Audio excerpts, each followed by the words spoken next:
मित्रों नमस्कार। मैं धनीराम पटेल, एडवोकेट, बिलासपुर, छत्तीसगढ़। और आज चर्चा करेंगे स्वतंत्रता के 79 साल बाद संविधान सभा द्वारा स्वीकृत और अंगीकृत राष्ट्रगीत का विरोध कुछ लोगों की मानसिकता क्या है। चर्चा शुरू करने से पहले आप सबसे आग्रह करूंगा कि मेरे चैनल DR पटेल एडवोकेट को सब्सक्राइब करें, लाइक करें, शेयर करें।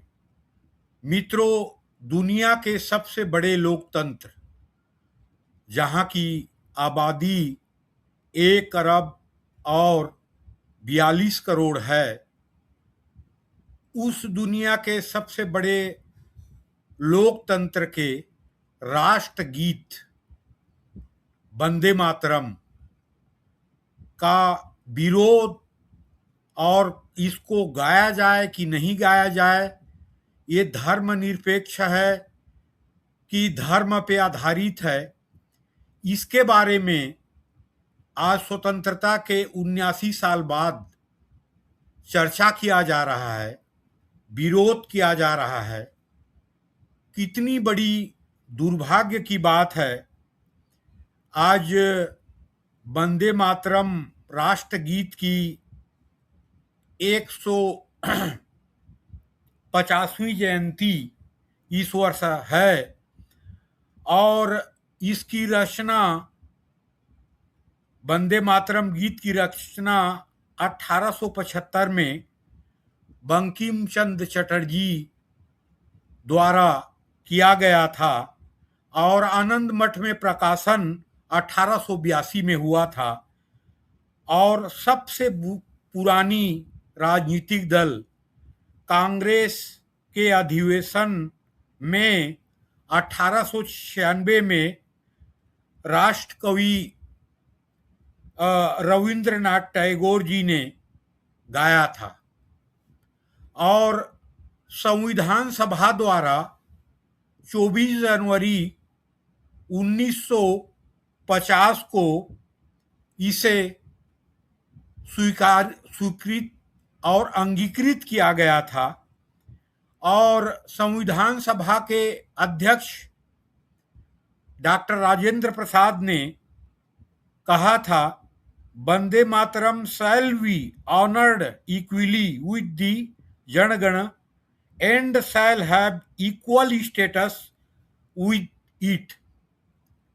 जब स्वीकार किया था संविधान सभा में, उस समय राजेंद्र प्रसाद जी ने कहा था कि राष्ट्रगान जनगण मन के समान ही राष्ट्रगीत वंदे मातरम को समान सम्मान दिया जाएगा और गाया जाएगा। भारत के स्वतंत्रता के इतिहास में हजारों स्वतंत्रता सेनानियों ने, बलिदानियों ने, जिन्होंने अपने आप को मां भारती को समर्पित कर दिया और वंदे मातरम के गीत गाते गाते फांसी पे चढ़ गए थे। चाहे चंद्रशेखर आजाद हो, चाहे खुदीराम बोस हो, चाहे भगत सिंह हो, सभी क्रांतिकारी बलिदानियों ने। और जब भंग आंदोलन हुआ, बंगाल का विभाजन हुआ 1905 में, तो ये राष्ट्रीय प्रेरणा की गीत बन गई थी। और राष्ट्रीय प्रेरणा के गीत पूरे स्वतंत्रता संग्राम के इतिहास में ये राष्ट्रीय प्रेरणा और राष्ट्रीय ओज की गीत बनी थी, जिसको गाते गाते हमारे क्रांतिकारियों ने, स्वतंत्रता सेनानियों ने फांसी पे चढ़ गए थे और जेलों पे गए थे, जिनके बदौलत आजादी मिली थी।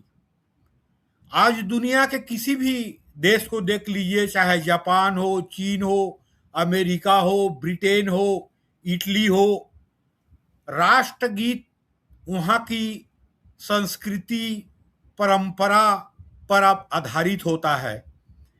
और हमारे भी जो राष्ट्रगान और राष्ट्रगीत है, हमारी जो 5000 साल की सभ्यता और संस्कृति की इतिहास है, उस पे आधारित है, और जिसको संविधान सभा ने स्वीकार कर लिया 24 जनवरी 1950 को, और सभी उपस्थित सदस्यों ने खड़े हो राष्ट्र गान के बाद राष्ट्रगीत का गायन किया।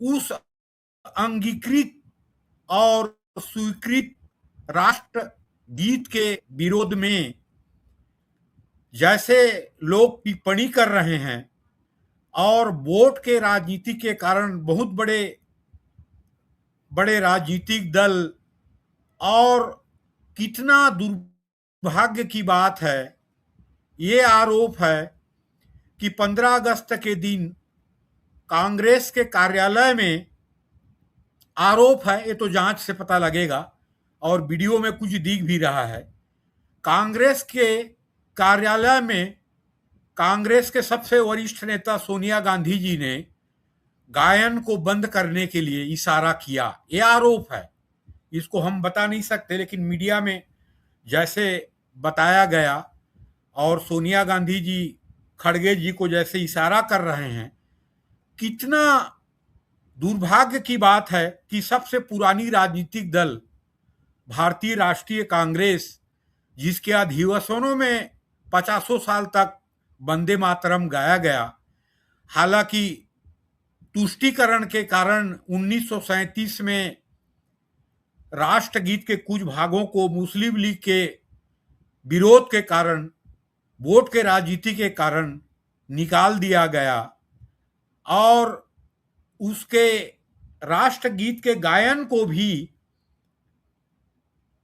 नजरअंदाज कुछ हद तक किया गया। कितना दुर्भाग्य की बात है कि कुछ वर्ग के लोग इससे नाराज हो जाएंगे और वोट बैंक की राजनीति प्रभावित होगी।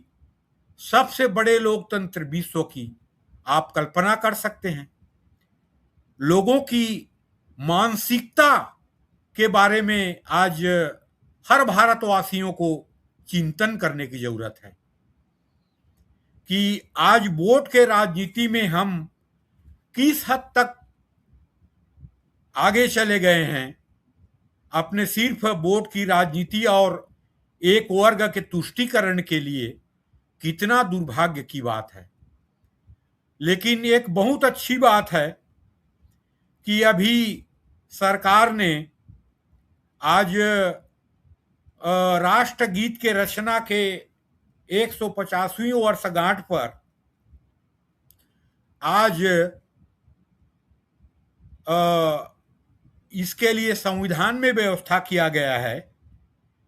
संविधान में जो व्यवस्था किया गया है 1971 के prevention of insults to national honour act में संशोधन किया गया है, और राष्ट्रगान जनगण मन के साथ ही राष्ट्रगीत वंदे मातरम को भी दंडात्मक कानून के दायरे में स्पष्ट रूप से शामिल किया गया है। इसका मतलब है कि जनगण मन जो राष्ट्रगान है, उसके समान अगर कोई व्यक्ति या व्यक्ति के समूह राष्ट्रगीत के गायन पर विरोध करता है या गायन को बाधित करता है, तो जो मैंने जैसे बताया 1971 के एक्ट के तहत 3 वर्ष की सजा और जुर्माने का प्रावधान किया गया है। पहले ये राष्ट्रगान के लिए था, अब राष्ट्रगीत वंदे मातरम के लिए भी अनिवार्य रूप से इस एक्ट के माध्यम से लागू कर दिया गया है संविधान संशोधन द्वारा। ये एक अच्छी बात है।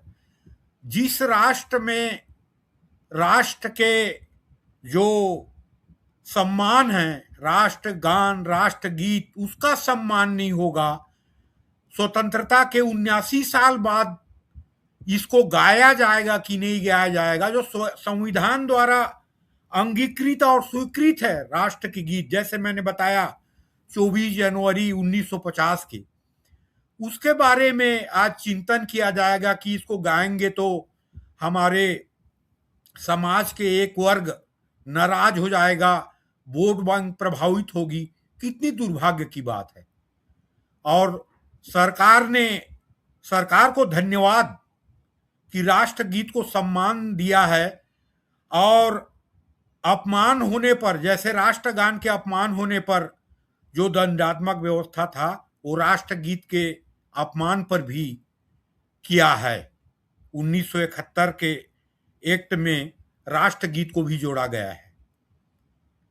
तो आज राष्ट्रवाद की और राष्ट्र की बात करते हैं, राष्ट्र की एकता की बात करते हैं, और राष्ट्र के पहचान राष्ट्रगीत के बारे में बड़े से बड़े राजनीतिक दल और तथाकथित जो सेक्युलर राजनीतिक दल और उनके नेता वोट बैंक की राजनीति के लिए इस हद तक गुजर गए हैं कि राष्ट्रगीत के बारे में चर्चा कर रहे हैं, गाया जाए कि नहीं गाया जाए। कितनी दुर्भाग्य की बात है। इवन ये जो कांग्रेस मुख्यालय में गायन पर सोनिया गांधी द्वारा रोका गया, ऐसे आरोप है। एक सबसे पुरानी राजनीतिक दल और उसके शीर्ष नेतृत्व द्वारा अगर सही में राष्ट्रगीत के विरोध किया गया और गायन को बंद करवाने का प्रयास किया गया, तो इससे और शर्म की बात नहीं हो सकती। सभी भारतवासियों को इसके बारे में संज्ञान लेने और चिंतन करने की जरूरत है, और ऐसे तत्वों के खिलाफ लोगों को स्वस्फूर्त चिंतन मनन, और ऐसे लोगों के खिलाफ और ऐसे राजनीतिक दलों के खिलाफ भी अगर आरोप सही है तो लोगों को सबक सिखाने की आवश्यकता है, ताकि राष्ट्रगीत के विरोध करने वाले जो लोगों की समूह है, राजनीतिक दल हैं और समाज के जो वर्ग हैं, वो लोगों को भी सबक मिले, और राष्ट्रगान और राष्ट्रगीत को, खासकर राष्ट्रगीत की जो विरोध हो रही है, तो उनमें भी स्वीकार्यता की दबाव बने, और राष्ट्र के अधिकांश लोग समर्थन करते हैं। कुछ तबके, कुछ राजनीतिक दल हो सकते हैं विरोध करते हैं, तो निश्चित ही लोग जब आंदोलित होंगे और समझेंगे और उन वर्ग और उन राजनीतिक दलों को सबक सिखाना चाहेंगे, तो उन वर्गों और राजनीतिक दलों को भी झुकना पड़ेगा और राष्ट्र की सम्मान, राष्ट्रगीत को भी ससम्मान स्वीकार करना पड़ेगा। मित्रों, नमस्कार। जय हिंद, जय भारत।